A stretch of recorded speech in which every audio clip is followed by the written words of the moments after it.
I'll call the meeting to order.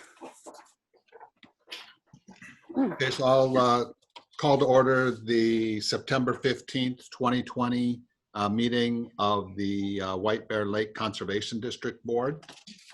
We're meeting by Zoom. Hello, everyone. So we've got a quorum. We've called to order. So next item on the agenda is the approval of agenda.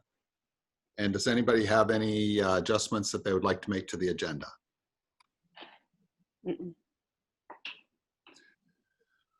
Okay, I'll make a motion to approve the agenda. Second. Okay, we have a motion and a second. Is there any discussion? Okay, Alan, will you call the vote, please? I will, Mr. Chair. This will be our order for the night too. I just clocked people in as they got onto the call, so don't take offense if you're at the bottom or the top. Hey, and Alan, before you do that, can I just say, so Scott Costello, we're voting on the agenda. There weren't any additions to it. A motion's been made in a second. There wasn't any discussion. So Alan's about to call the vote on approval of the agenda. Okay. Mr. Chair. Aye. Mark.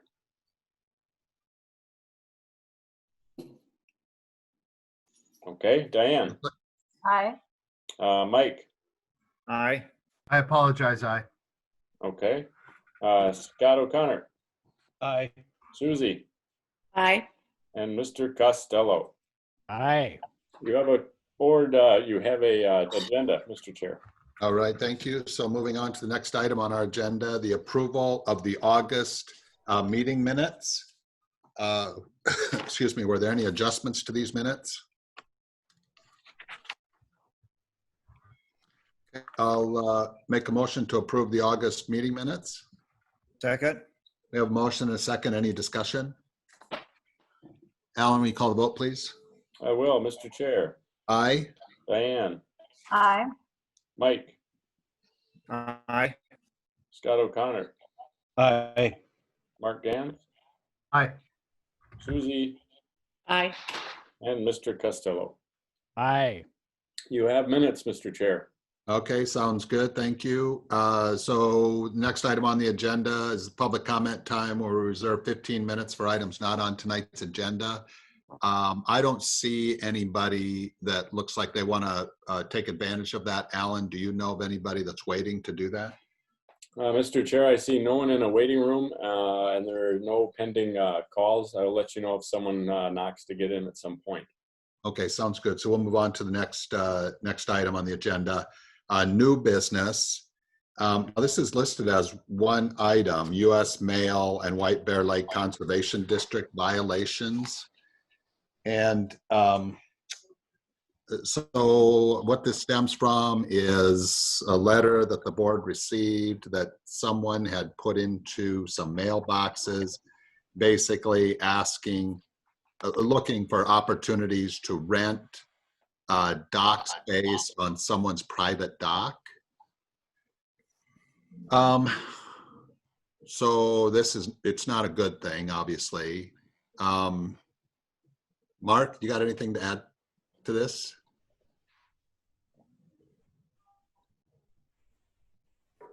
No, just that if you don't have a commercial marina license, you can't operate on public waters for, commercial reasons. So, I mean, that's Sure. kind of the long and the short of it. Sure. So if somebody took advantage of this, then they would be doing something that violates our rules. And okay, Alan, any input on this item? I'm not sure what to do with it. That's why I'm. Yeah, I'm not sure how it ended up with the board. Of course, I think Mark correctly summarized the commercial nature of renting out personal private slips to other folks. It also, I think, runs afoul of the general residential nature on the land. So all those R1 designations around the lake in the various cities would prevent someone from having a commercial operation. I'm sure it happens, but it's not necessarily legal. As far as how it got into the box of whoever it got into before it got to us, that is a violation of federal law as it relates to using the Postal Service receptacle. I think it was a mailbox, correct? Yes. Yeah. That's my understanding, yeah. And so when you put things in there and they don't have proper postage, you're technically defrauding the government of their, forever stamp value, as well as using what's essentially federal space. When you put out a postal receptacle, it's considered federal airspace, for lack of a better term. If it's a slot in your house, that's a little different, because technically then the mail person is actually putting it into your residence. So if that note had come in through a door slot, very different. But if it's pinned to, attached to, shoved into, or otherwise stuck on your mailbox, that's a violation, and the Office of the Inspector General handles those complaints. So hopefully someone will see the recording that we're making tonight and get their answer. I'm not sure who made the complaint, but the local post office is where you'd hand that over. And since the person who posted it was nice enough to leave their contact information, they arguably could actually get a call from the Postmaster General from the state saying, please don't do that again. We'd hate to have to, charge you with violation of federal law. Okay, so does anybody think there's any action the board ought to take on this? Mr. Chairman, did anyone contact this person? I did not. Did Kim, Mark, do you know, did anybody contact the person that sent this to us? Not that I'm aware of. No, not that we didn't make any decision on it, so I did not call them, no. Okay, and Scott O'Connor just, and I think this is right. I think it was maybe, were there multiple, or do we know there were multiple letters? Well, the person who brought this to our attention was Marty Rathmanner, because he got this in his mailbox, and I got a copy in my mailbox as well. Okay, that's why, that's jogging my memory. And so, yeah, so it seems like it's reasonable to assume that others received the mailing as well, or the letter. It certainly looked like a blanket posting, if you will. Is it worthwhile asking our attorney to graciously make contact and just say, for your education, this is what the issues are? And would that be to the letter writer? Right. Yeah, I think that's worth discussion. To have Alan write a letter to the letter writer, just to let them know of the, I don't know about the U.S. mail violations, Alan, but I mean, you certainly could, but it would be more along the lines of the violations of the Conservation District's rules. Sure, I'm happy to do that. Okay, do we need a motion to do? Something else could be added to that. I feel that Scott O'Connor is correct. He should be notified that what he's trying to do is against what our rules are and what the DNR rules would be. And in his letter, he said he was looking for commercial property on the lake. And there's one now, one already sold, and I don't know if he bought it or not.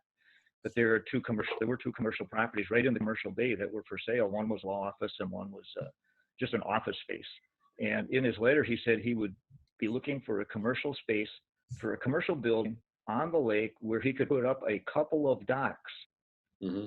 So I'm looking into that, saying a couple of docks. He's wanting to rent space somewhere from somebody. He may be looking at renting space when he finds a commercial property and puts in a couple of docks. So I think he should kind of know what our rules are now before it starts down the road of having being a problem. Sounds good. So, All of thinking or not, but I think he so should be I think aware that's of all it. good input. So, Alan, can you just take care of that letter? And does anybody else have any input for Alan? The guy include his postal address or just include a phone number? I don't have it up here. There's a full name and everything, a full name and phone number for sure. There might have been an address. Yeah, I can because if pull it there's up. no address, you can't really write a letter, right? So, Yeah, he cannot be that hard to find. It's a 651 number, and he gives his full name and at least calls himself a financial planner. So I'm sure he's not hard to find. oh yeah, okay.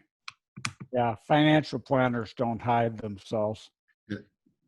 They usually employ English a little better than the note implies as well.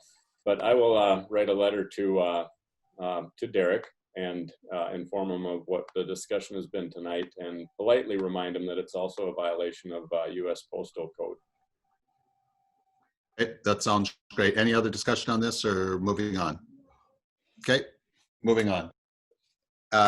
Next item on the agenda is unfinished business. First item, St. Germain Bay sign. And Mark, can you give us an update on this? Yeah, that's me. It's going slow. It's probably more my fault than any, but I just got a letter back or an email back week and a half ago. And the city can't determine where it is. So I'm in contact with the the DMV now, or MnDOT to see where the right of ways are there and what can and can't happen. So that's where the process is right now. All right. Well, thanks for following up with that. Mhm. Okay. Next item, commercial bay study. So just prior to the August meeting, Kim sent out kind of an outline of some ideas for a study. And I asked everyone to review those and provide input. And did folks get a chance to provide input to Kim? I think that's what I asked. I did not receive any. Okay. I don't recall receiving any either. Any input? Okay. Okay. So is there any input on the outline that was sent out before the August meeting? Well, Brian, as you know, we talked this afternoon on the phone a little bit about additional things that could be included in the list that you put out. Your list was pretty complete, but in addition to that, there's biological resources, determining on the native species of plant life, waterfowl, turtles. It's funny, it may sound muskrats, but they have to go somewhere to fish habitat, all that how it affects that. In testing for chemicals, we would include synthetic chemicals maybe into that because those generally aren't tested for and are hard to test for, very hard to clean up. There's organic debris, and then sediment. Along with sediment comes prop thrust, and we talked about turbidity a couple months back, and basically that's resedimentation of the bottom when somebody goes through with the boat and digs it all up, and then it's all cloudy and muddy, and how it settled out and what that does as far as creating algae. And then there's the legal aspects of enforcing our ordinances, things like that for a commercial-based study. How can we enforce our ordinances better? Hey, Mike. And Mike, are you using your phone or a router? Are you using your home Wi-Fi or are you using a phone connection? No, I'm using a computer. Is there any way you can move it closer to your home router? The audio is really garbled and it's going to show up that way on the recording. Yeah, so sometimes we can hear you pretty good, Mike, and other times, like Alan said, it just kind of has a little glitch to it. Okay. It's And Wi-Fi, computer Wi-Fi. You might preserve some bandwidth too by just disabling your video, which you can do down in the corner of your Zoom interface. Okay, stop video. Sometimes, I mean, we don't get to see you, but sometimes it helps with the audio because it's only one stream going out. Okay, goodbye. Did it help at all? You're looking good. All right. 2048. You want me to start over? So Mike and I talked this afternoon, and Mike talked about a lot of those items. And Mike, it probably would be a good idea for you to just run through those items again, and so that others can hear what items you had. Well, maybe should I just send them to you, Brian? And that'd be fine too. if you'd like to do that. But just to summarize, Mike raised a bunch of issues like, wildlife in the commercial Bay Area, how that's impacted, other chemicals, enforcement of the ordinances that go along with commercial Bay, and that stretches the study out, beyond, say, an environmental and I don't know, maybe it doesn't, safety. But I think it's good to get all of that stuff on paper. And one thing I think about this study is that if the board decides to push ahead with this study, the intent would be to give the board some criteria to use in determining the appropriate number of slips in commercial Bay. And what that study could mean is, or could tell us is, hey, you have way too many slips in commercial Bay and you need to reduce those numbers. And that will be, and that will not be taken lightly by obviously the people in commercial Bay. So it's an important study to give us important information. And that's my opinion, I should say. And so we've been struggling for a little bit to try to get this scope of work put together. And maybe what we can do, and Susie, I don't know, did you say that you don't recall receiving it? I don't recall it, no. Okay, so at least Susie didn't maybe receive it when it was sent out just before the August meeting. And so could we do this? Kim, could you send that out to everyone again tomorrow and request comments? And can we get input? What does everybody does? Is 2 weeks? Is that reasonable to everybody? If anybody thinks that's not reasonable, then chime in, hey? Okay, that sounds good. So that's where we'll leave that. Is Kim will resend it and to make sure everybody has the starting point. Mike will send his input as well. And maybe Mike, if you have that together, could you shoot that to Kim, and Kim could maybe just update the document, and maybe Kim could own the document. Yeah, that'd be great. I can take everybody's requests of whatever and combine it to one spreadsheet. Yeah. Are we going to prioritize these things? I'm kind of thinking that if you go beyond just, environmental kind of things, this could be quite pricey. Yeah, and we'll likely need to pare back. So maybe we need to prioritize them, list them in the order that we think we need them. Yeah, and personally, I think it's a great idea, Scott. I think the first step is just to get them all onto a sheet of paper so that we can everything that everybody thinks, because I may think, we ought to study what happens when a car drives into commercial Bay, and everybody else might look at that and say, pretty low priority, but at least we've gotten it into the mix for discussion. So I think the next step is Kim will send this out again. Everybody can chime in within 2 weeks. Kim will update it, and we'll have something that we can review at our next meeting. Great. Okay. It's going to take me a couple of days, Kim. Okay. Tomorrow's shot, and the next day I'm going to. So. Okay. Sounds good. All right. Okay. Thanks, everyone, on that item. Next item. Further discussion of possible summer or fall cleanup in addition to the spring cleanup. Scott, is that a you item? Yeah, I think it was Cam suggested that Oh, right. at our last meeting. Yes, it was. And, if we can get the organization, I think you'd almost need to have, sponsors, to do that, sort of like road cleanup. Right. Yeah. And I don't know how we'd organize. I guess I'm not volunteering to organize it, but, and I don't know if Cam, who can't be here tonight, if he has any ideas on organizing it. Maybe we should table it till when Cam can discuss his thoughts. Yeah, and I think I think it's a great idea. One thing I'll just add that's unique about the spring cleanup is that started as a Eagle Scout project, and that has taken a life of its own.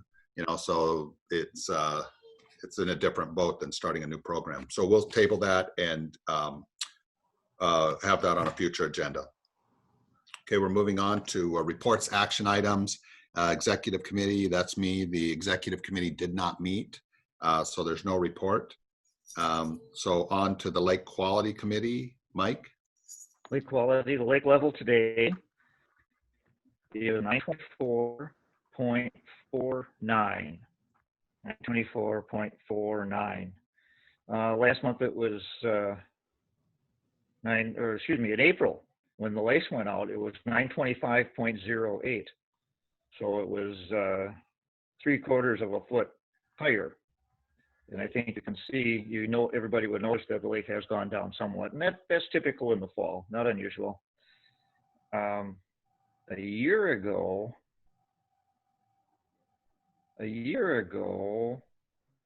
it was about the same as it was in April, 925.08. So it hasn't changed much at all. So the only thing we've seen, it went down about 8 inches this year at this time. And again, like I say, that's not unusual in the fall. The lake temperature is 66 degrees. Last month it was 74 degrees, so it's going down. Well, it was beautiful today. Cold. Yeah. Wait. And then the last item is the Phragmites treatment. That will be done at the end of this month or early October. Everything's in place. I'll be having to get a permit, renew the permit from the DNR so it can be done, and then check back with Ramsey County, who is helping fund it through Anoka County. I think I explained that last time. Anoka County had extra money and offered it to people in Ramsey County. Make sure the funding's all in place, and then that'll go forward. Last month, the yellowtail iris treatment was successful. The plant seems to be totally eradicated. It's kind of brown and looking pretty bad and not going to come back. So, and on our treasurer's report, there's a bill, $423, I think it was, to pay for that particular treatment. So that pretty much ramped up everything, unless there's any questions. But when we get ready to do that Phragmites treatment, can we get something on the website? I'll ask the applicator to give me a heads up when they go out to do it. Yep, perfect. That sounds great. Mike, are all of these, the Phragmites and the iris, are they actually standing in the water at this point? Yes. Or are they all, yeah. So they're all, beneath the ordinary high water mark. So they would all have to be, you need a permit for that. Yeah. So, And they're all, except for, well, they're all pretty much in people's AUDAs too also. So yeah, not that far out from shore. Yeah. So because I updated the website with information, and I said, well, basically, if it's below the ordinary high water mark, which is by reference, it's been right around that level, for the last year or so. So if it's in the water, basically you need to have a DNR permit. Yeah. So, and you can certainly treat them yourself if it's up on land, but is any of this stuff up on land that somebody would want to do it? So, well, the iris could grow on land and not be a problem.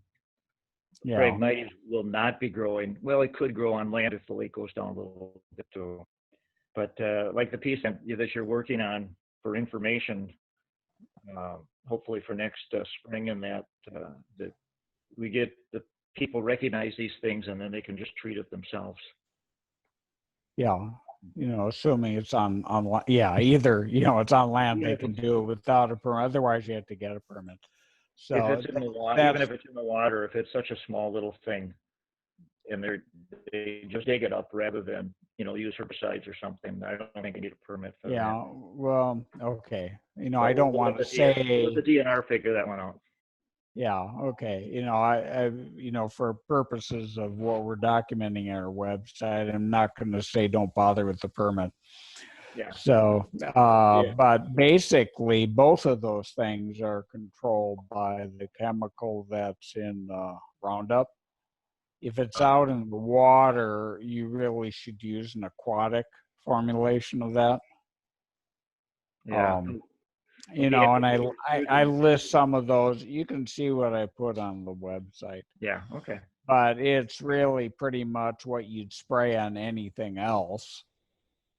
And you just have to be a little bit careful about, you know, the permits. So,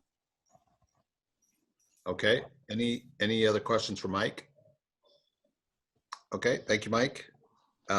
Next item on the agenda, excuse me, the Lake Utilization Committee. It says meeting canceled, but Mark, do you want to take some time here? The photos did come in, and finally you learned how to use Dropbox, but they've been emailed. I don't know if Kim was going to send them out to everybody. I've got a vote count. If anybody else wants to do a vote count, let me know, because I'm not confident. I've done it a few times and get different numbers on it, but even with my glasses on. So, but they're out there, and that's it. They look really good. I think it's behind Scott right now. It looks like one of them. Yeah. And so do we think people are complying with their permits that we provide to them, Mark?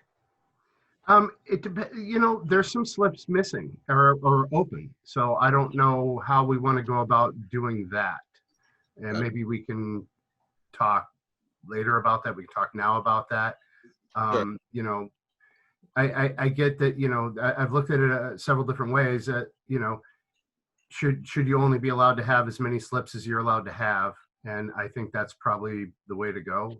And I think that's mostly what they're doing. But I'll look at it again. Okay. yeah, I mean, you'd have to count the slips, whether they got a boat in them or not. Maybe you have 2 tallies, but I mean, we need to do something with it. Otherwise, we paid for some real pretty pictures. Yeah, I think we need to tighten up the ordinance, to be honest with you, and make something that says that you're only allowed to have as many slips as your permit from the DNR allows, and our permit, and as well as I've noticed a lot of them have boats on the very end, and they're obviously rentals because they're there and they're tied up at 7:30 in the morning.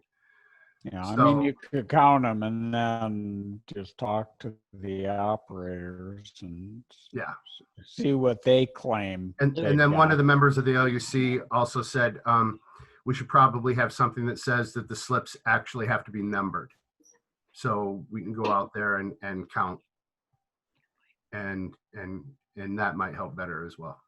Sure. So some opportunities to tighten up our ordinance to give us a little more, I don't know. Just clarity. Clear. Absolutely. Yep, right on.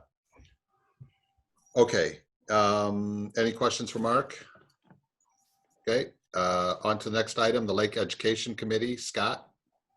Yeah, we've got, we have a new lake cleanup sign on order. We should arrive next week, and we can get rid of our old ones that have seen their day. And let's see, and it was designed in a generic enough way that we could use it for a summer cleanup. Only other thing I've already mentioned, is that we have updated the website to include information on the yellow iris and the Phragmites.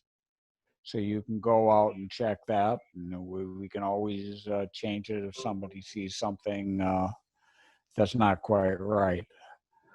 But I updated both the invasive species homepage and the specific pages. I cleaned up a few things there because it's very easy for this kind of stuff to get out of date. Yep.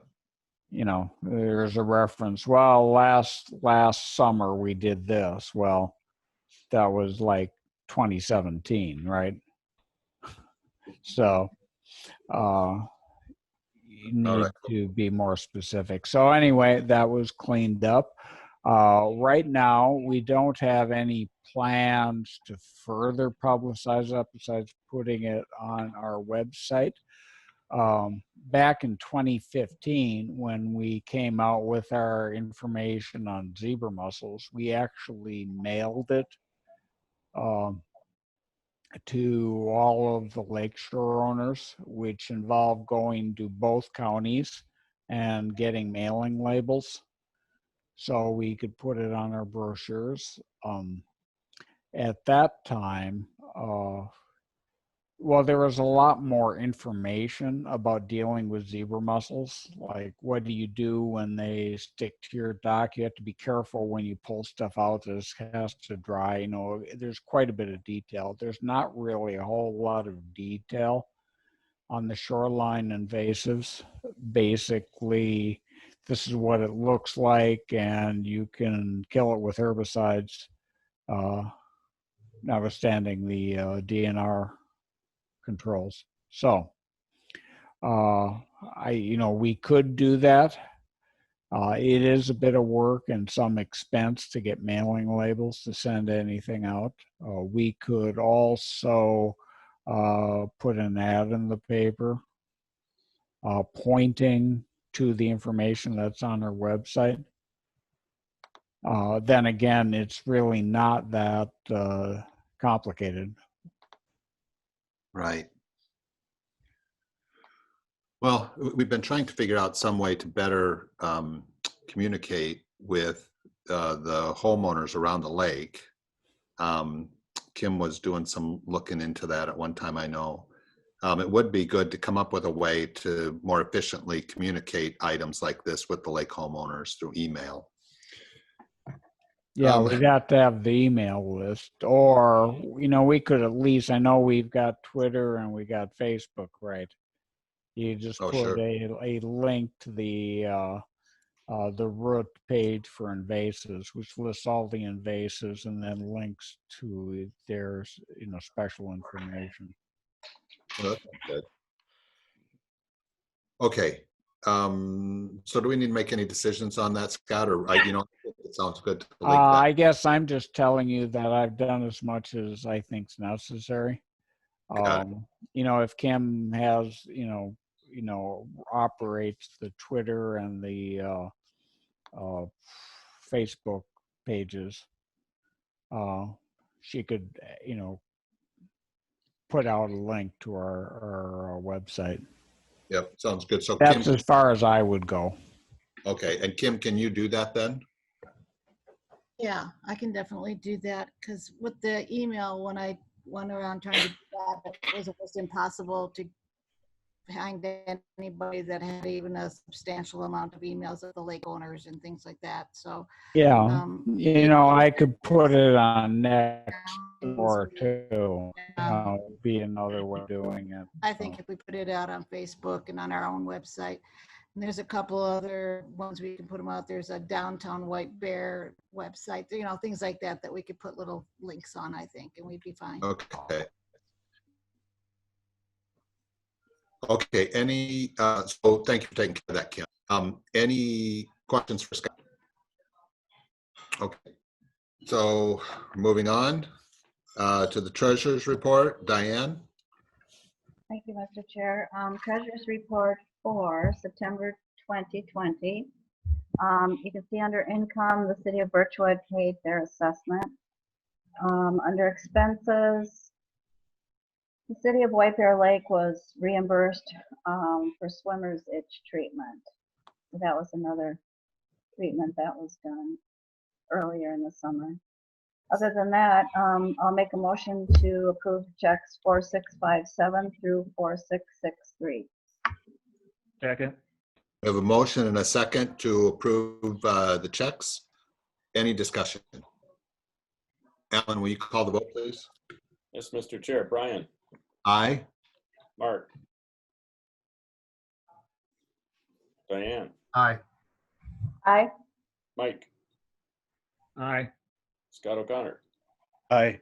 Susie, Aye. Scott Costello. Aye. You have approved checks and treasurer report. Thank you.